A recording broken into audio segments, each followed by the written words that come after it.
Welcome. In this explainer, we're going to dive into something pretty cool. How a game's core rules, its story physics, can actually create the ultimate reason for adventure. We're talking about turning simple mechanics into a truly epic story that stretches across a whole multiverse. Okay, let's jump right in with a classic fantasy question, one you've probably wondered about. The answer, as we're about to find out, isn't just about being greedy. Nope. It opens up an entire universe of adventure, of conflict and power, and it's all driven by just a few really elegant design limitations that give your story real meaning. Every hero's journey has to start somewhere, right? It begins in the ordinary world, and for our purposes, that's the prime material plane. Now, it might seem familiar, but it operates under a very specific and absolutely crucial set of cosmic rules. Now this is where it gets really interesting. Look at this fundamental cosmic imbalance. All the raw stuff for making powerful things, we're talking gold, gems, metals, it all exists right here, on the prime plane. But the supernatural juice you need to shape it into something special, well, that's everywhere else. This single fact creates an immediate, constant need for heroes to get up and go travel. In this multiverse, gold is so much more than just currency. Think of it as a kind of conductive supermetal. It's the physical stuff you absolutely have to channel magic and psionics. It's basically the fuel for enchantment, which makes it the single most valuable strategic resource in the entire cosmos.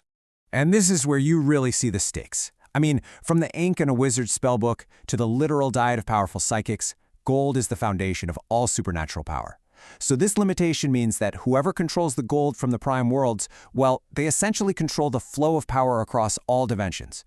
You can see how that creates a constant multiversal struggle for resources. So you've got this massive cosmic limitation, this huge gap between having the materials and having the energy. What does that do? It creates the call to adventure. It's the thing that pushes your hero out of their ordinary world to go seek a kind of power that you just can't find at home. And to survive out there, you're going to need enchanted items. Just think of them as tools, weapons, armor, artifacts that are literally soaked in supernatural power.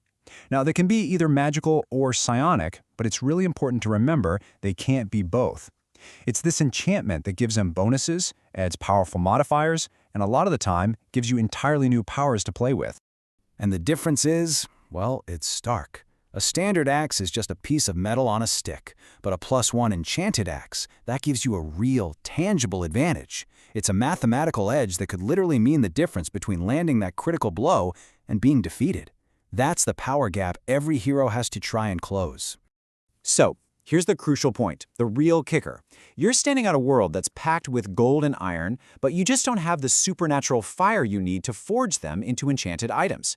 This is the core problem. It's the dilemma that forces every single adventurer to pack their bags and leave home. Okay, so to get the power you so desperately need, you've got to do something drastic. You have to cross the threshold.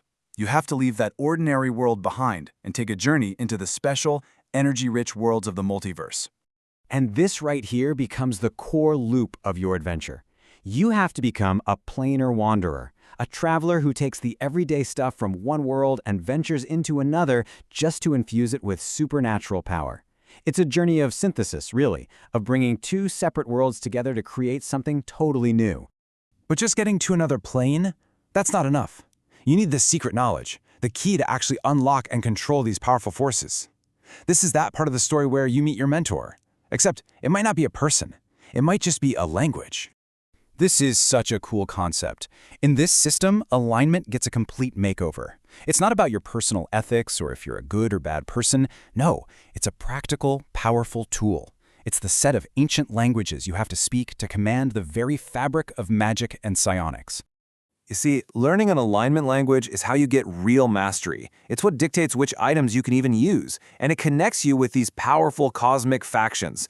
But it just as easily makes you a target. I mean, carrying an item that was crafted in the tongue of a rival faction, that could get you hunted across the plains. All right, let's pull all these threads together. The material limits, the need for power, the planar travel, the secret languages, and let's see how this entire journey completely transforms your hero. This becomes the fundamental cycle of your hero's life. You're gathering material wealth in the ordinary world, then you're forging supernatural power in the special world, and you come back stronger with each and every cycle. It's this constant process of growth, and it's all fueled by exploration and mastery. And that is the ultimate prize of your journey. This whole system gives you the narrative and role-playing tools to actually fulfill Joseph Campbell's monomyth. You're not just a resident of one world anymore, you're a bridge between them, a true master of two worlds, someone who can navigate both the material and the supernatural. Let's go all the way back to our original question, but now we get the story physics of this multiverse. With everything we've just talked about, the answer becomes crystal clear, doesn't it? Dragons aren't just sleeping on treasure. They're guarding the most vital strategic resource in existence. By controlling a massive supply of the one material you need for enchantment, they have immense influence over every faction, every mage, every single psionicist in the cosmos. Their hoard is their power. And that's really the key takeaway here. The game's economy isn't some separate thing from the story, it creates the story. The physical laws of this universe are what provide the motivation for every single quest, and your hero's journey is a direct result of learning how to master those laws. So, at the end of the day, these story physics give you more than just a reason to go on an adventure. They give you the narrative tools to build a lasting, generational legacy that can survive across dimensions. The only question left is, how are you going to use them?